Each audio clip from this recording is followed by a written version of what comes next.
Devemos tomar muito cuidado nos dias que estamos vivendo. Nós precisamos demais, meus irmãos, de pedir discernimento de espíritos para que possamos compreender os dias que estamos vivendo. Devemos tomar muito cuidado com os falsos pastores, com os falsos mestres, com os falsos profetas que estão por aí, espalhados em tudo quanto é lugar, principalmente na internet. Mestres que só pregam coisas boas, agradáveis à nossa carne. E nós devemos, de fato, blindar o nosso coração contra esses enganos, queridos. E não pense que nós estamos isentos disso. Todos nós somos sujeitos a sermos enganados, porque são mensagens agradáveis à nossa carne. Estive meditando em Isaías capítulo 30, e quando eu me deparei no verso 9 e no verso 10, o Espírito me fez conectar imediatamente com o que o apóstolo Paulo profetizou para Timóteo, em 2 Timóteo, capítulo 4. Vamos ver as conexões? Isaías capítulo 30, olha só o que está escrito, versos 9 e 11. 9 e 10. Porque este é um povo rebelde, está falando acerca da nação de Israel. Porque este é um povo rebelde, filhos mentirosos, filhos que não querem ouvir a lei do Senhor. Que dizem aos videntes, não vejais, e aos profetas, não profetizeis para nós o que é reto. Dizei-nos coisas aprazíveis, agradáveis, e vede para nós enganos. Não é exatamente que o apóstolo Paulo profetizou para os nossos dias, queridos? Ele falou para Timóteo, mas era o Espírito que estava inspirando Paulo a escrever. Totalmente conectado com esse texto de Isaías 30. Olha o que o apóstolo Paulo escreveu. Conjuro-te, pois, diante de Deus e do Senhor Jesus Cristo, que há de julgar os vivos e os mortos na sua vinda e no seu reino. Olha aí, o apóstolo Paulo está falando acerca da volta de Jesus. Ou seja, o que vai anteceder a volta de Jesus. Olha o que vai acontecer. Embora essa mensagem serviu para aquele tempo para Timóteo, mas profeticamente, queridos, está conectado com os dias atuais. Porque ele está falando aqui da volta de Jesus. Então essa mensagem, mais do que nunca, é para o nosso tempo. Então, pregues a palavra, Timóteo. Enches a tempo e fora de tempo. Redargas, repreendas, exortes com toda a paciência a doutrina, a lei do Senhor. Porque virá tempo em que não suportarão a sã doutrina, mas tendo comichão nos ouvidos, amontoarão para si mestres conforme os seus próprios desejos carnais. E olha o detalhe, como é que ele termina aqui? E desviarão os ouvidos da verdade, voltando às fábulas. Não é exatamente o que foi profetizado em Isaías 30, versos 9 e 10? Vamos ler de novo? Porque este é um povo rebelde, filhos mentirosos, filhos que não querem ouvir a lei do Senhor. E desviarão os ouvidos da verdade. Olha aí.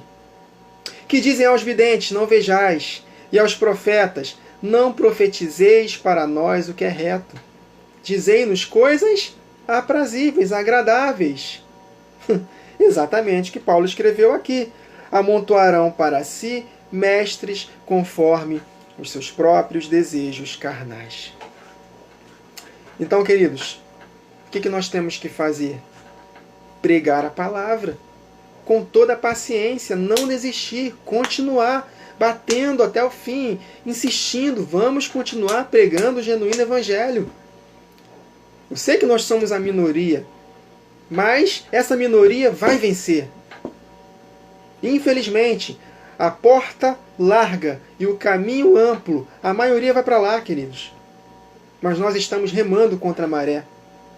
Então, devemos blindar o nosso coração cada vez mais contra esses falsos pastores, esses falsos profetas, esses falsos mestres, que só pregam coisas boas, que não confrontam mais pecados, não pregam sofrimentos por amor a Cristo, não pregam mais a cruz, renúncia. Parece loucura pregar isso nos dias de hoje. Só prometem coisas boas. Esse é um ano maravilhoso, um ano de conquistas, de vitórias, de muito dinheiro no bolso, saúde para dar e vender. É exatamente o que o mundo quer, queridos. O mundo só almeja essas coisas. Agora, nós não devemos colocar o nosso coração nessas coisas. Amém? Cuidado com o evangelho coaching, né? Que está lá, o pregador lá falando, só coisas boas, né? Ao som de um teclado no fundo, que mexe com as nossas emoções, aí está lá chorando. Confronto de pecados? Continua mentindo, roubando, se prostituindo, se divorciando por qualquer motivo, não falando uns com os outros, enfim, enganando, não pagando suas contas em dia, enfim, dando calote. Mas não, o amor de Deus, né? Acima de todas as coisas. O amor de Deus, é mesmo? 1 João capítulo 5, verso 3, está escrito claramente: este é o amor de Deus, que guardemos os seus mandamentos. Se não há obediência aos mandamentos, não há amor. O amor não se manifesta. Jesus falou isso em João capítulo 14, né?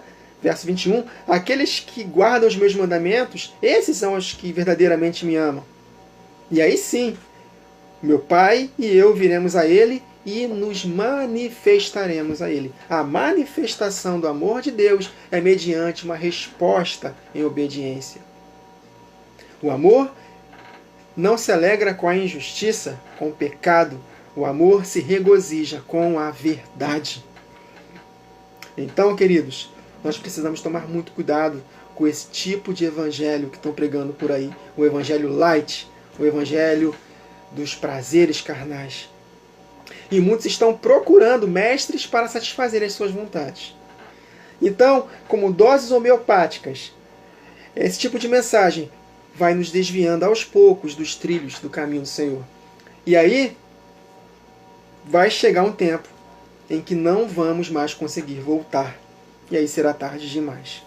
Exatamente, se nós continuarmos a leitura de Isaías 30, a partir do verso 11, olha só como ele fala: desviai-vos do caminho, apartai-vos da vereda, fazei que o Santo de Israel cesse de estar perante nós.